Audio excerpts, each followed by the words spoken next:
की पूजा तो आप लोगों ने देखी ही है, नहीं देखी तो आप वीडियो पे जाके देख सकते हैं। देखिए दिया हमने रात को जलाया था, वो दिया जल गया है, तो हम इसे वापस मांज धोकर फिर से नया दिया लगा लेंगे। इसी दीपक में हम नया दिया लगाएंगे, नया बाती नया घी लगाकर आप नया दिया बना सकते हैं। तो नया दिया लगा लीजिए।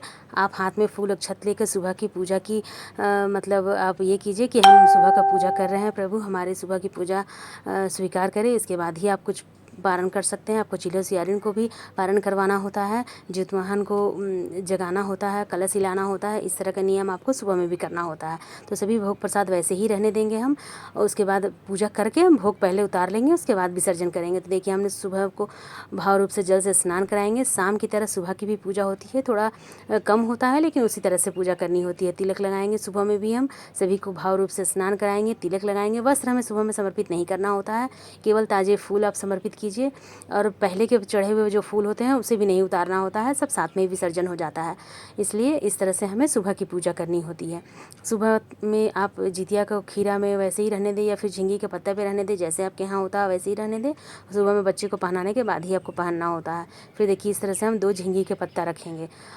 आपके यहाँ जैसे होता है आप वैसे कीजिए, लेकिन हमारे यहाँ तो झींगी के पत्ते पे ही होता है। तो झींगी के पत्ता रखकर उस पर हम, आपके जितने बच्चे हैं कम से कम, आप अगर आपके 1 बच्चे हैं 2 बच्चे हैं तो भी आप 5-5 ज़रूर रखिए, क्योंकि हम चाहते हैं कि हमारा वंश आगे बढ़े, हमारे बच्चे के भी बच्चे हों, वो भी दूध नहाए पूते फले। इसलिए हमें जो चीज़ हम पारण खुद के घर में करते हैं, आपके यहाँ जो चीज़ से पारण होती है वही चीज़ आपको झींगी के पत्ते पर देनी होती है, एक चिल्लो को एक सियारिन को। ये दोनों से ही इस व्रत का शुरुआत हुआ है, इसलिए उन्हें देना होता है। तो हम चना, खीरा, झींगी का बिच्चा, साग, जो नुनिया साग होता है, साग छोटा वाला, ये सभी चीज़ें हम देकर, और दूध देंगे। कच्चा दूध देना है, याद रखिए, यहाँ गर्म दूध नहीं कीजिएगा, बिल्कुल कच्चा दूध होना चाहिए। कथा में भी आप सुनेंगे कि कच्चे दूध से ही चिलो सियारिन पारण करती है। जो चिलो सियारिन होती है उसमें से चील जो है वह कच्चे दूध से पारण करती है, तो उसका बच्चा दीर्घायु होता है, और सियारिन नहीं करती है तो उसका बच्चा अल्प आयु वाला होता है। तो इस तरह से हमें सुबह की पूजा करनी है। फिर चिलो सियारिन को आप दे के उसके बाद आप धूप दीप बत्ती वगैरह दिखाते रहिए। जैसे आप रात की पूजा करते हैं अच्छे से धूप दीप दिखाइए। अगर आपको आरती आती है तो आरती करिए, नहीं आती है तो आप ऐसे ही सुबह में पूजा कर लीजिए। उसके बाद हमें दीप जलाना है। देखिए हम आपको बताएं कि धूप दीप दिखाकर ही हमें पूजा का ये करना होता है। सबको चिल्लो सियारिन को दे दीजिए, फिर धूप जलाकर धूप दिखाइए। इस तरह से हमें अच्छे से धूप दिखानी होती है। धूप बत्ती दिखाते हुए हमें दीपक को गोल गोल घुमाते हुए हमें 5 या 7 बार घुमाना कर आरती करनी होती है। तो इस तरह से हम आरती कर लेंगे। आरती नहीं भी आती है तो कोई बात नहीं, नहीं तो फिर आप माता की आरती कर सकते हैं। यहाँ पे दुर्गा माता की आरती होती है, क्योंकि जो अमृत कलश होता है वो दुर्गा माता ही देती हैं बच्चों को जीवन दान देने के लिए। कथा में आप सुन लीजिएगा, इसकी कथा, इसका विस्तार मैं कथा में बता दूँगी कि कैसे होता है। तो ये आपको इस तरह से अपने, अगर आप डलिया भरते हैं तो आप डलिया को भी सुबह में धूप दीप दिखाइए, लेकिन डलिया बच्चे के हाथ से खुलवाना होता है। इसलिए डलिया की पूजा आप स्वयं कीजिए सुबह में। जैसे आप पूजा बाकी पूजा किए इसी तरह से आपको डलिया की भी पूजा करनी है। डलिया की पूजा आपको कैसे करना है ये मैंने अलग से वीडियो में डाल दिया है, आप वहाँ देख लीजिएगा।